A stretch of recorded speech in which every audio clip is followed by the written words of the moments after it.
పశ్చిమ గోదావరి జిల్లా భీమవరంలో భారతదేశ తొలి దళిత ఉప ప్రధాని డాక్టర్ బాబు జగజ్జీవన్ 117వ జయంతి సందర్భంగా శాసనమండలి చైర్మన్ కొయ్యి మోషన్ రాజు క్యాంపు కార్యాలయంలో జగజ్జీవన్ చిత్రపటానికి పూలమాలలు వేసి నివాళులర్పించారు.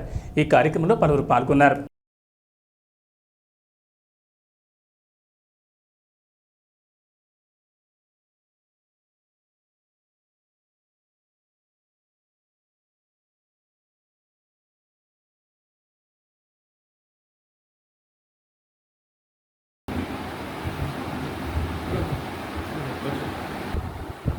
స్వాతంత్ర సమరయోధులు,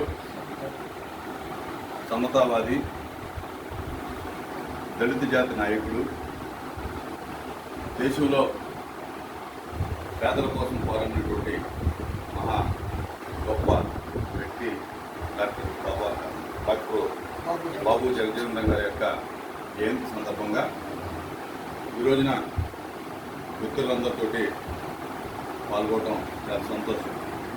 ఎంచేతంటే ఎప్పుడూ అట్టడుగును పుట్టినటువంటి జగజ్జీవన్ గారు ఈ దేశంలో ఆయన చేయనటువంటి ప్రధానమంత్రి పదవి తప్ప ఆయన చేయనటువంటి ఏ పదవి లేదు.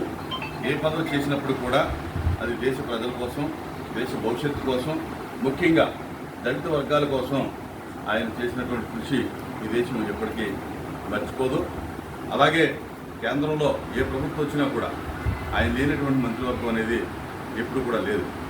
కనుక అప్పుడు అంబేద్కర్ కానీ ఇప్పుడు జగజ్జీవన్ గారు కానీ ఈ దళిత జాతికి ఎంతో గొప్ప సేవ చేశారు.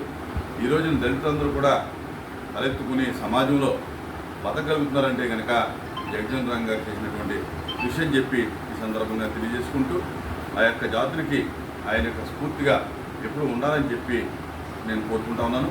అలాగే ప్రతి ఒక్క దళితులు కూడా జగజ్జీవన్ గారిని గుర్తుపెట్టుకోవాలని చెప్పి సందర్భంగా తెలియజేసుకుంటూ కేంద్ర ప్రభుత్వం మరి అనేక మందికి భారతరత్న ఇవ్వడం జరుగుతూ ఉంది.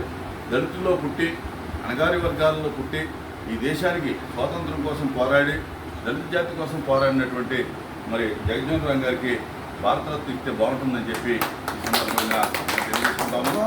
ఖచ్చితంగా మరి ఈ దేశంలో ఉన్నటువంటి కేంద్ర ప్రభుత్వం జగజ్జీవన్ గారికి మరి ఆ యొక్క భారతరత్న ఇచ్చి గౌరవించాలని చెప్పి నేను కోరుకుంటా ఉన్నాను. ఆయనకి భారతరత్న ఇస్తే కనుక దళితులందరినీ కూడా గౌరవించినట్టుగా ఉంటుందని చెప్పి నేను భావిస్తా ఉన్నాను. జై హింద్. మన ప్రీతం నాయకులు మండల చైర్మన్ గారు ఆఫీస్ నందు బాబు జగజ్జీవన్ రావు గారి జయంతి కార్యక్రమం సందర్భంగా మరి బాబు జగజ్జీవన్ రావు గారు 1908వ సంవత్సరంలో జన్మించారు. ఆయన వ్యవసాయ మంత్రి గాను, రక్షణ శాఖ మంత్రి గాను, రైల్వే శాఖ మంత్రి గాను వివిధ పదవులు అలంకరించి మరి ఆ పదవులకే వన్ను తెచ్చిన మహానుభావుడు బాబు జగజ్జీవన్ రావు గారు అనే సందర్భంగా తెలియజేసుకుంటున్నాను.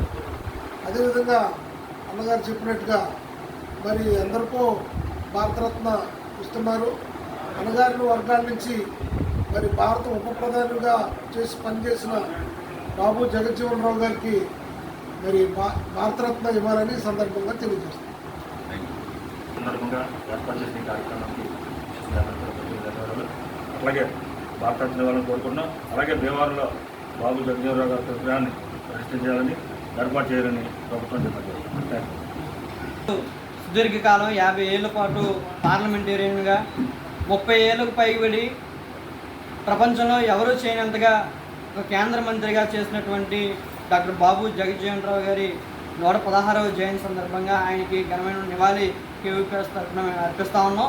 ఈరోజున భారతదేశంలో ఉన్నటువంటి అణగారిన కులాలకి, అణగారిన సామాజిక తరగతులకి ఈ రోజున ఒక అభ్యున్నతగా వ్యక్తిగా ఈ రోజున బాబు జగజ్జీవన్ రావు నిలిచారు.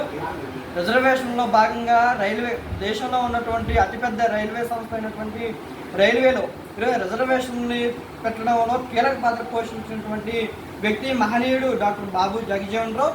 అంతేకాదు ఈ రోజున ఒక దళిత చర్మకారు కుటుంబంలో పుట్టి ఒక దేశ ఉప ప్రధానిగా పనిచేసినటువంటి బాబు జగజ్జీవన్ రావు ఈ రోజున ఆయన యొక్క జీవితం కూడా చాలా ఆదర్శనీయం అని చెప్పేసి కూడా భావిస్తూ ఉన్నాం. కాబట్టి అట్లాంటి దళిత ప్రజలకి అనేకమైన సేవ ఈ దేశానికి కూడా స్వాతంత్ర సమరయోధుడిగా పేరుగాంచినటువంటి బాబు జగజ్జీవన్ రావు గారికి ఖచ్చితంగా భారతరత్న ఇవ్వాలని చెప్పేసి కూడా కేవీపీఎస్గా మేము కోరుతా ఉన్నాం.